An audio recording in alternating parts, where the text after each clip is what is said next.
I think within superannuation particularly, we've got a lot of accidental investors. They're not here because they want to be, they're here because they have to be. I think we need to educate people in a way that they understand and give people a sense of, what does this mean? There's no shortage of work to do in terms of educating investors. A number of studies have shown that investor behaviour unfortunately contributes to returns being nowhere near as good as they should be or as they could be. People are not wired to be risk managers. They have a look at what's happened recently and extrapolate that out into the future because it's the easiest thing to do. You're compelling people to be in a system to overcome their reluctance to save for retirement, and then you're expecting them to make informed investment decisions.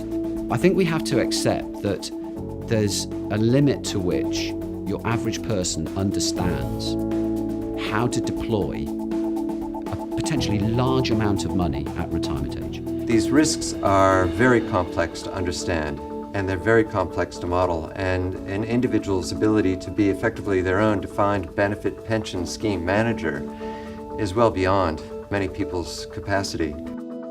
One of the biggest challenges that we have when it comes to superannuation and retirement more generally is there's such a difference between the generations.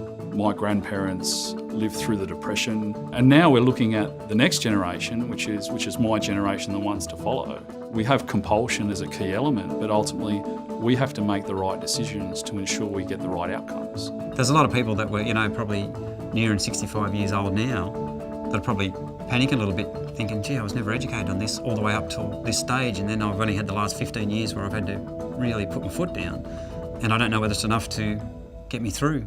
The emotional aspect of watching your money go up and down, if you're invested in more volatile asset classes, can be often more significant than the economic impact.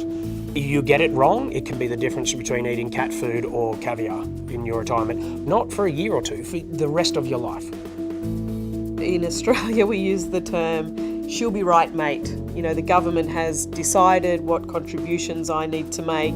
I don't need to worry about it. I'll get to retirement and be fine. Someone's retirement might be 30, 40 years away, and historically that has been a set and forget type aspect. People have been disengaged because it's not been immediate to them. Everyone has a smartphone. Everyone uses that smartphone to do everyday tasks.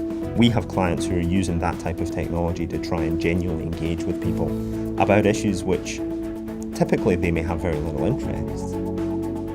We all want to see what our super's doing for us, and we're not experts financially. So having an advisor coming to tell you what's happening with your super is a great benefit.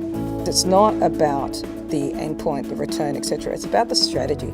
It's about trying to ensure that there is a complete understanding around what all the objectives are, and therefore what the associated risks are. And more than anything, for any single client, what's important is understanding the trade-offs with every single decision they make.